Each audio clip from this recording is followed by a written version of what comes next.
Miami Hurricanes are 5-0, and while a lot of people think that this is the best team in the country, and many thinking it at the very least a top 3 team in the country, there's been a lot of criticism regarding Miami's schedule for the rest of the season. Now, while many believe that this schedule is relatively light, as a matter of fact, I think the Miami Hurricanes have a couple of pretty big games, including some demons that they might have to exercise from years past. That is why I will be ranking every remaining Miami Hurricane opponent for the rest of the season from worst to best. Before this video is over, please go ahead and like and subscribe if you enjoyed, and comment down below if you think I'm great, if you think my opinions suck, if you think my opinions are awesome, if you think I'm ugly, whatever the case may be, comment down below. I want to hear you. Now let's get into it. At number 7, we have Stanford at 2 and 4. I'm not going to exaggerate this. This team is very bad on both sides of the ball.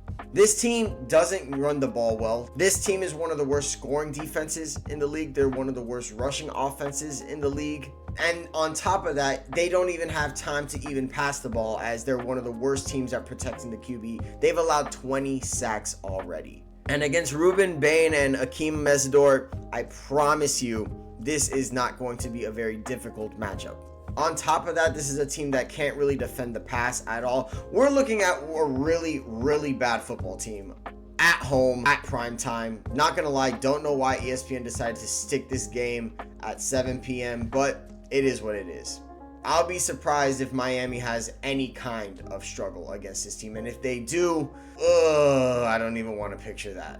Next up, we have Virginia Tech on the road at 2 and 5. I'll be very blunt here. I would have put this team last had it not been for the fact that this is a game on the road and technically it's a rivalry game. But at 2 and 5, with a team that just fired their head coach, I really doubt that this Virginia Tech team provides any kind of pushback. In my opinion, Virginia Tech is the worst team in the ACC. Yes, worse than Stanford.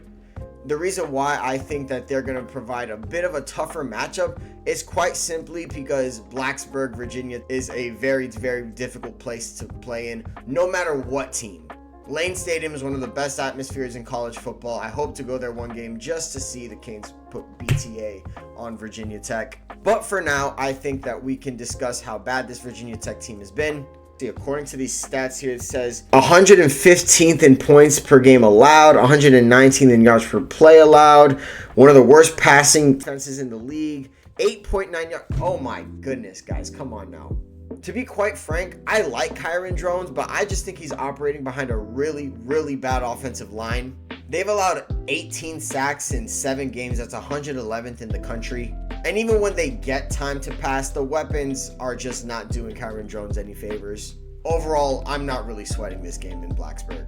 Next up, we have Syracuse. Now, obviously, Syracuse was supposed to be a very difficult opponent coming into the year, and a lot of Hurricanes fans had this game circled on their calendar. However, unfortunately, Steve Angeli ended up getting hurt, and since that game, it really hasn't been the same for Syracuse. Steve Angeli was a very, very important piece to this Syracuse puzzle. Yes, I'm very aware that the defense isn't that good, but honestly, the way Steve Angeli was playing, you could argue that this could have been. But honestly, the way Steve Angeli was playing, I don't think it would have mattered that much how bad the defense was. This guy was willing them to wins. I mean, you don't upset Clemson on the road for no reason. Steve Angeli was that guy. 1,317 passing yards, 10 touchdowns, and 2 picks. He was 3-1 as a starter, and then he went down with injury. Ricky Collins came in and started stinking the joint up. 607 passing yards, 3 touchdowns, and 5 interceptions. Ugh. Again, if Steve Angeli was playing, I truly believe this would have been a very, very difficult matchup, and it'd be a lot higher on the list. But unfortunately, he isn't playing, and because of that, they're at number 5. Next up at number 4, we have NC State. I want you to keep an eye on 2 players heading into this game on, I would assume, a Saturday afternoon. CJ Bailey and Hollywood Smothers. Hollywood Smothers right now is 3rd in the country in rushing yards. 739 rushing yards total this season, and he's not even top 5 in carries. He's also 2nd on the team in catches, so he's pretty much doing everything for them. The second player I want you to watch, CJ Bailey. in my opinion, the most underrated QB in the entire country.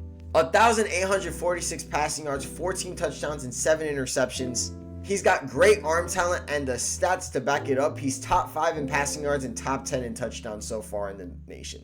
In my opinion, he could potentially be the best arm we face the entire year. That's how high I am on CJ Daniels. That's how high I am on CJ Bailey.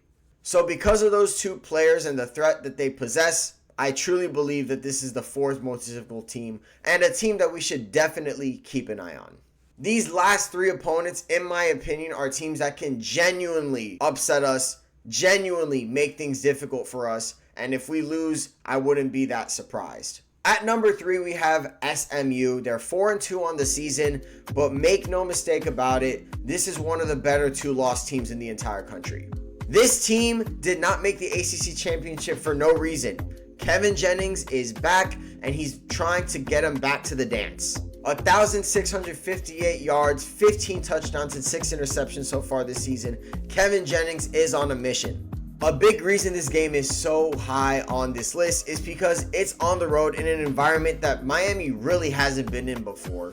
In what I assume is going to be a pretty hostile Texas crowd. Now, not like Miami hasn't been in front of hostile crowds before. I mean, they've been in front of FSU, but still a relatively different environment and a team that, in my opinion, is probably better than FSU and probably better than most teams in the ACC. ACC runner-ups with a veteran QB at home. This smells like a trap game.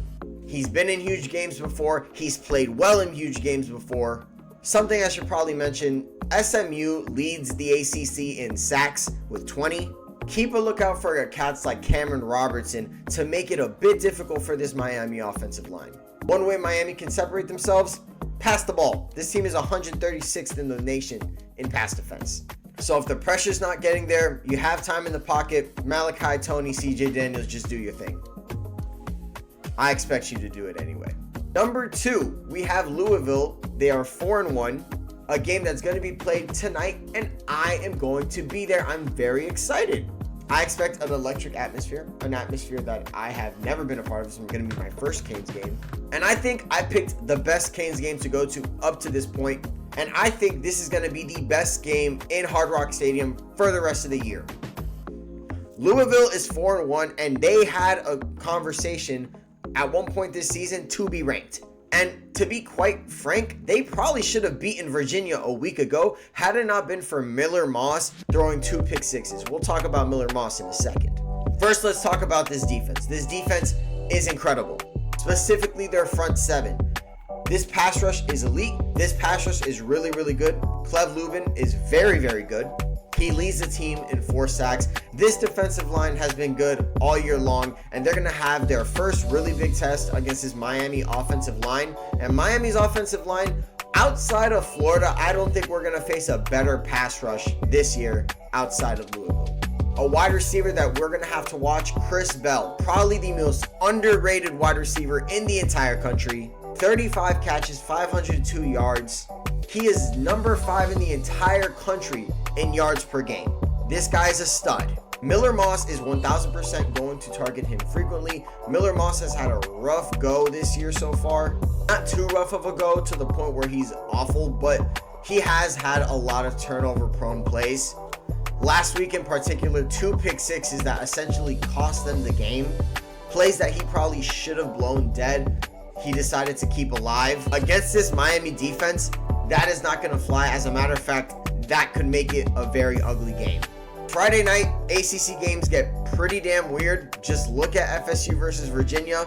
And I was 1000% going to put this game at number 1. But then I looked at the end of the year. And then I saw the last game of the ACC play and the last game of the season.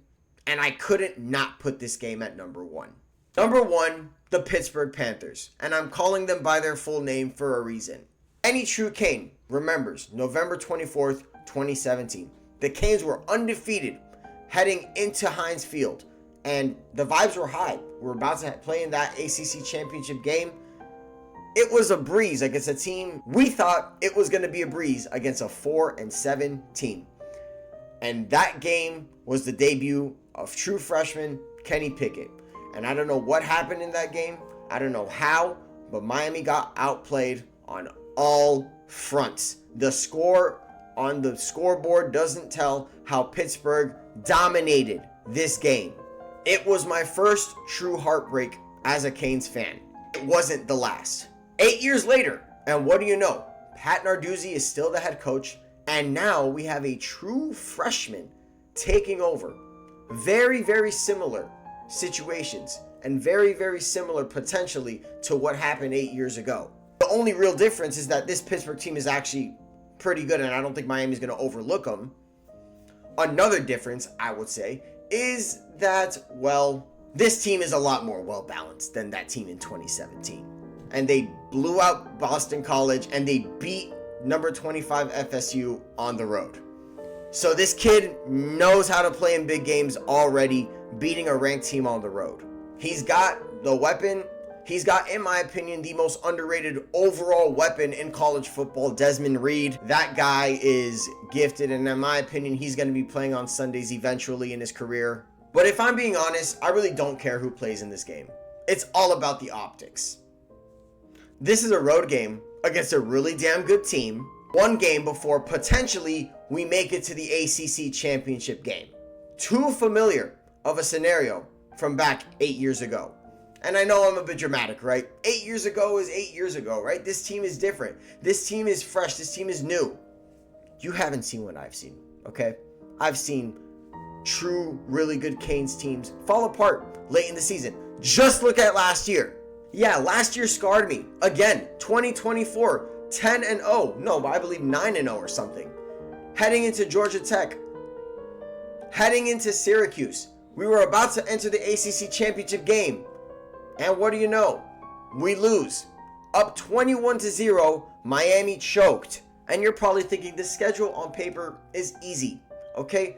If this Miami team is truly different, if this Miami team is truly something that we've never seen or we haven't seen in about 20 years, then this entire video could be pointless. This entire video could be for absolutely nothing. But I have seen things.